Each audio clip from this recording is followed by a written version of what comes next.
በ2018 ዓመተ ምህረት ብዙ ተግባራቶችን የፈጸምነውና በተለይ በጤናው ዘርፍ ብዙ ተግባራቶችን ለመፈወን ወይም ለመፈጸም ሞክረናል። የመጀመሪያው እናቶች ጤና አካባቢ ላይ ነው። እናቶች ጤና አካባቢ ላይ ብዙ ስራዎችን መስራት ችለናል። በተለይ የእናቶችን ሰርቪስ ለማሻሻል ከላይ እስከ ታች ድረስ መዋቅራችንን አጠናክረን እየሰራንበት ያለበት አንዱ ዘርፍ ስለሆነ እሱንም በውጤታማነት የፈጸምንበት አንዱ ዘርፍ ነው። ስለሆነም ይህን ዘርፍ ለማሻሻል የፈለግንበት ወይም ይሄድንበት ርቀት አንደኛው በቀበሌ ደረጃ የእናቶች ኮንፈረንስ ማካሄድ ነው። ስለዚህ በጤና ኬላ ደረጃ የእናቶች ኮንፈረንስ ይካሄዳል። በጤና ጣቢያም ደረጃ የእናቶች ኮንፈረንስ ይካሄዳል። ስለዚህ ይህንን ኮንፈረንስ ደግሞ የሚያካሂዱት የጤና ባለሙያዎች፣ የጤና ኤክስቴንሽኖች በጋራ በመሆን የእናቶችን ኮንፈረንስ ውጤቱን በዚህ መንገድ ያመጣንበትና ጥሩ የተሻለ ውጤት ያመጣንበት አንዱ እሱ ነው። ስለዚህ እናቶች ጤና ላይ አሁንም በድጋሚ መናገር የምፈልገው በተለይ ከዚህ በፊት አድርገነው የማናቀው በተለይ አዳዲስ ኢኒሺዬቲቮች ላይ ከዚህ ካልትራሳውንድ አገልግሎት ጋር ተያይዞ ከዚህ በፊት አይሰራም ነበር በጤና ጣቢያ ደረጃ። አሁን ግን የአልትራሳውንድ አገልግሎት በጤና ጣቢያ ደረጃ በሁሉም ጤና ጣቢያዎች በሰባቱም ጤና ጣቢያዎች የአልትራሳውንድ አገልግሎት እየተሰጠ ያለበት ሁኔታ ነው ያለው። ስለዚህ ከቀን ቀን ከጊዜ ወደ ጊዜ እየተሻሻለ የመጣው የእናቶች ሰርቪስ በተለይ እዚህ አካባቢ ላይ ነው። ከዚህ በፊት የቀባህና ወይም ከዲማ ከቅድስጌ ወደ ወረዳ ነበር የሚላኩት ለአልትራሳውንድ ተብሎ። አሁን ግን በሁሉም ክላስተሮች ወይም በሁሉም ጤና ጣቢያዎች ላይ የአልትራሳውንድ አገልግሎት አሟልተን ሰርቪሱን በዛ ልክ አገልግሎት እየተሰጠ ያለበት ሁኔታ ስላለ ትልቁን ድርሻ የወሰደው ይሄ ነው። እናቶችም ወደዛ የመጡበትና አልትራሳውንድ እየተነሱ ጤንነታቸውን እያወቁ በዛ መንገድ የአገልግሎት እየሰጠን ያለንበት አንዱ እሱ ስለሆነ ማለት ነው። ህፃናት ጤና አገልግሎት ላይ ነው። በተለይ በ2018 ብዙ ውጤቶችን ያስመዘገብንበት ህፃናት ጤና አገልግሎት ላይ ክትባት አቋርጠው የነበሩ ህፃናትን በየቤቱ በየጎጡ በየቀበሌው እየተፈላለጉ የክትባት አገልግሎት ሲሰጥ የቆየበት አንዱ እና ጥሩ ውጤት ያመጣንበትም ክትባት ላይ ነው። ምቹ የሆነ የክትባት አገልግሎት በሁሉም ጤና ጣቢያዎች ማድረግ ችለናል። ስለዚህ በሁሉም ጤና ጣቢያዎች እንግዲህ ለክትባት ምቹ የሆነ የክትባት ክፍል ማዘመን ችለናል። የትኛውም ጤና ጣቢያ ላይ የክትባት አገልግሎቱ ዘመናዊ የሆነ እና ለህፃናት ምቹ የሆነ ለእናቶችም ለሚያስከትቡት እናቶች ምቹ የሆነ ክፍል አዘጋጅተን እየተሰጠ ያለበት ሁኔታ ስላለ እሱም በዛ መንገድ አንዱ በውጤት የታጀብንበት ወይም ማህበረሰቡም ደግሞ ደስተኛ ሆኖ ክትባት አስከትቦ የሚሄድበት ምቹ ሁኔታ አንዱ ስለሆነ ማለት ነው። ተላላፊ በሽታዎች ጋር ተያይዞ እንግዲህ ተላላፊ በሽታዎች ላይም ብዙ ስራዎችን የሰራንበት እና ብዙ ውጤቶችን ያመጣንበት በዛ ልክ ደግሞ ማህበረሰባችንን ተጠቃሚ ያደረግንበት ተላላፊ በሽታዎች ላይ ብዙ ስራዎችን መስራት ችለናል። በተለይ እንግዲህ ኤችአይቪ እና ቲቪ ላይ ትልቅ ስራ በተለይ ለማህበረሰቡ የግንዛቤ ፈጠራ ስራዎችን እየሰራን የኤችአይቪ እንግዲህ ተላላፊ በሽታ ነው። ስለዚህ አስከፊ የሆነ በሽታ እንደሆነ ለማህበረሰቡ በጤና ጣቢያ ደረጃ በቀበሌ ደረጃ በጤና ኬላ ደረጃ የግንዛቤ ፈጠራዎችን ስራዎች እየሰሩ የጤና ኤክስቴንሽን ሙያተኞች የጤና ባለሙያዎች እንዲሁም አንድ መልእክት አድርገው በተቋም ደረጃ የትምህርት ወይም ግንዛቤ እየሰጡ ትልቅ ስራ የሰራንበት አንዱ ኤችአይቪ ነው። ተላላፊ ያልሆኑ በሽታዎችን ወስደን ካየን አንዱ አዲስ ኢኒሼቲቭም ስለሆነ እዚህ አካባቢ ላይ በተለይ በጤና ኤክስቴንሽን ደረጃ የዲኤም ስክሪኒንግ እና የሃይፐርቴንሽን ስክሪኒንግ ስራ ይሰራል። ስለሆነም ከዚህ በፊት አሁን በጤና ኬላ ደረጃ ተሰርቶ አይታወቅም ነበር። አሁን ግን በጤና ኬላ ደረጃ እያንዳንዷ ቀበሌ ላይ የዲኤም ስክሪኒንግ ስራ እየተሰራ ያለበት ሁኔታ ስላለ እሱንም አሁን አጠናክረን ወደፊትም ሙሉ በሙሉ ስራዎችን በውጤታማነት የምንፈጽምበት ምቹ ሁኔታ ይኖራል ብለን እናስባለን። ስለሆነም አሁን በተለይ እነዚህ አዳዲስ ኢኒሼቲቮች ላይ ብዙ አዳዲስ ኢኒሼቲቮች አሉ። አሁን ኦልሞስት ኦል እንደ ጤና ሚኒስቴርም እንደ ጤና ቢሮም እንደ ዞን ጤና መምሪያም እንደ ወረዳ ጤና ጥበቃ ጽሕፈት ቤት መስራት አለብን ብለን ያሰብነው በተለይ ኳሊቲ የሆነ ሰርቪስ መስጠት መቻል አለብን። ስለሆነም ደግሞ ኳሊቲ የሆነ ሰርቪስ ለመስጠት በተለይ እነዚህ አዳዲስ ኢኒሼቲቮች ላይ ትኩረት አድርገን መስራት ከቻል ሙሉ በሙሉ የጤናውን ዘርፍ ውጤታማ ማድረግ ይቻላል ማለት ነው።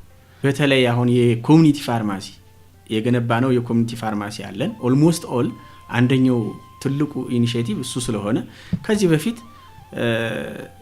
ምንም አይነት ስራ ያልነበረበት አሁን ግን በኮሚኒቲ ፋርማሲ ገንብተን አገልግሎት ልንጀምር የሙያተኛ ቀጥረናል።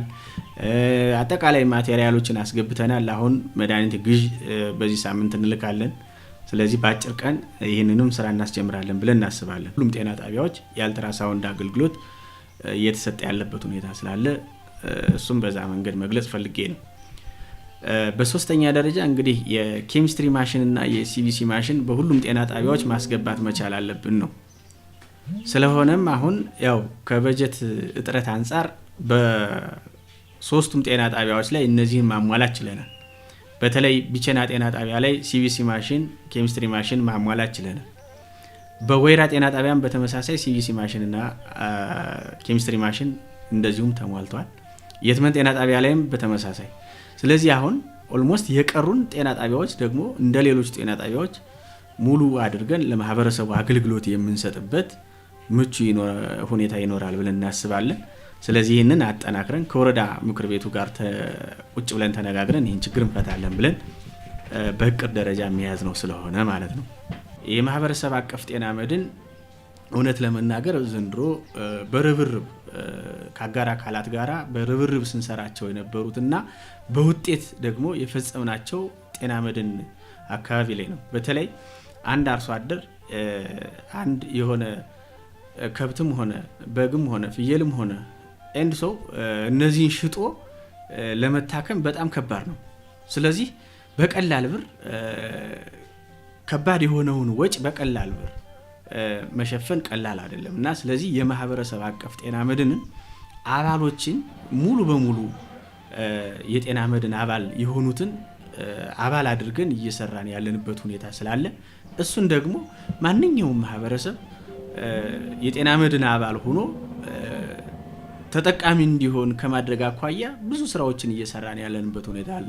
ስለዚህ አሁን እዚህ ላይ በደንብ ማህበረሰቡ መውሰድ መቻል ያለበት ማንኛውም ማህበረሰብ የጤና መድን አባል ሆኖ እንዲጠቀም እና ሰርቪሱን እንዲያገኝ ሐሳብ መስጠት የምፈልገው ማለት ነው። ስለዚህ አባሎቻችንን አክቹአሊ አሁን ኦልሞስት ኦል በሚባል ደረጃ 100% አባሎችን አስከፍለን ሰርቪሱን እያገኙ ያለበት ሁኔታ ስላለ አገልግሎት አሰጣጥን በተመለከተ እውነት ለመናገር ከጊዜ ወደ ጊዜ እየተሻሻለ የመጣበት አጋጣሚ አለ።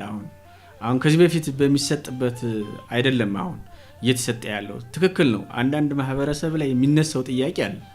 በተለይ አሁን በክፍያና በጤና መድን የሚሰጡ አገልግሎቶች እኩል አይደለም ብሎ የሚል ማህበረሰብ ነው ያለው። እሱ ደግሞ አሁን ይሄንን ችግር ለመፍታት እኩል ሰርቪስ እንደሆነና ማህበረሰቡ እኩል የሆነ ትክክለኛ የሆነውን ነገር እንዲያውቅ የሚፈልግበት በተለይ ጠዋት የጤና ትምህርት ይሰጣል። ይሄ የጤና ትምህርት ሲሰጥ ይህንን ችግር ይቀርፍልናል ብለን እናስባለን።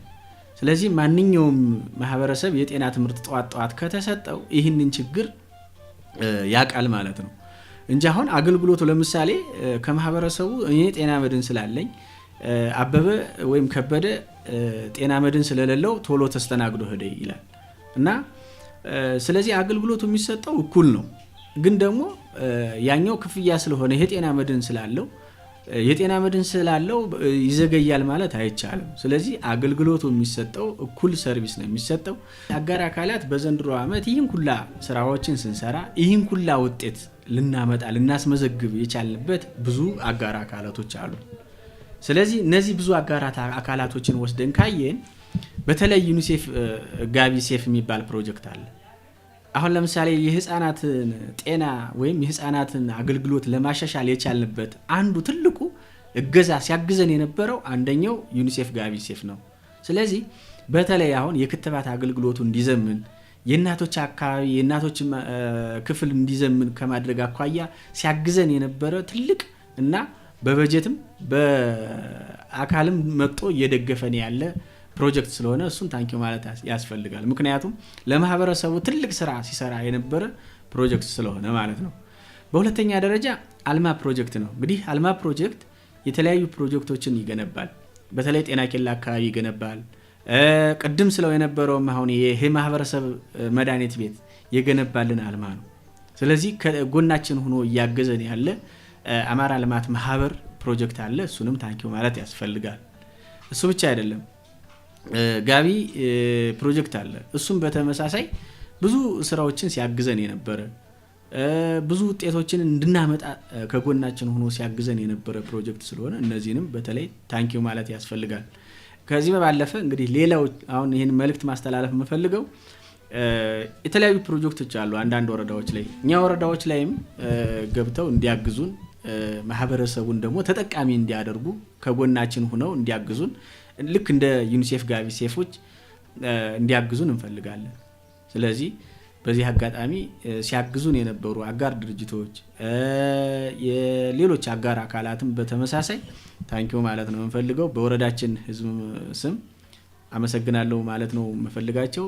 እኔም በተቋሙ ስም ትልቅ ክብርና ምስጋና ነው መስጠት መፈልገው።